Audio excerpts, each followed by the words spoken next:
আপনার ভালো দেখতে পারে না, এরকম বহু লোক আছে না? এই হিংসা করলে অনেক সময় বদনজর লাগে, বদনজর। আপনার ভালো কিছু হতে আরেকজনের জ্বালা পড়া শুরু হয়েছে, এর কারণে অনেক সময় মানুষ ক্ষতিগ্রস্ত হয়। বহুবার এই সূরা পড়ে তৎক্ষণাৎ একেবারে পড়ার সাথে সাথে আমি কার্যকরিতা আমার চোখে বহুবার দেখেছি। আলহামদুলিল্লাহ। নবী সাল্লাল্লাহু আলাইহি ওয়াসাল্লাম এক সাহাবীকে বলেছেন, তুমি কি জানো আজকে রাতে যে দুইটা সূরা আমার প্রতি নাজিল হয়েছে, যে আয়াতগুলো নাজিল হয়েছে, এইরকম আয়াত কোরআনে আরেকটা নাজিল হয় নাই। আমার বাসা বাচ্চার কোনো অসুবিধা হলে মাঝে মধ্যে আমার মিসেস বলতেন যে একটু দোয়া পড়ে দাও তো। আমি আমার মিসেসকে সাথে সাথে বলি, কেন, তুমি দিলে কি সমস্যা? অনেক সময় বাচ্চাকে নিয়ে আসেন, হুজুর একটু তাকে দোয়া পড়ে ফু দিয়ে দেন, একটু পানি পড়ে দেন। আমরা কি দোয়া পড়ি আজকে সেটা আমি আপনাদের সামনে ফ্ল্যাশ করে দিলাম, জানিয়ে দিলাম।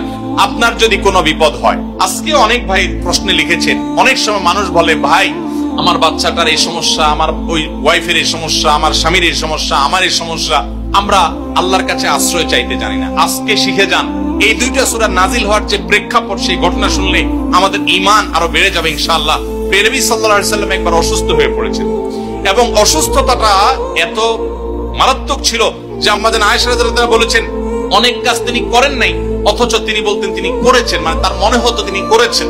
আবার অনেক কাজ তিনি করেছেন, তিনি ভুলে যেতেন। মানে এরকম একটা অবস্থা তার তৈরি হয়েছে যে স্বাভাবিক না অস্বাভাবিক, আমাদের অনেকের হয়। তখন নবী সাল্লাল্লাহু আলাইহি ওয়াসাল্লাম বিভিন্ন তখনকার যে চিকিৎসক ছিল তাদের সহযোগিতা নিয়েছেন, বিভিন্ন ট্রিটমেন্ট করেছেন, কিন্তু কোনোভাবে কোনো কাজ হচ্ছিল না। আল্লাহ রাব্বুল আলামিন তার নবী সাল্লাল্লাহু আলাইহি ওয়াসাল্লামের চিকিৎসার জন্য দুইজন ফেরেশতা পাঠিয়েছেন। তাদের একজন ফেরেশতা নবী সাল্লাল্লাহু আলাইহি ওয়াসাল্লাম স্বপ্নে দেখছেন যে একজন ফেরেশতা তার মাথার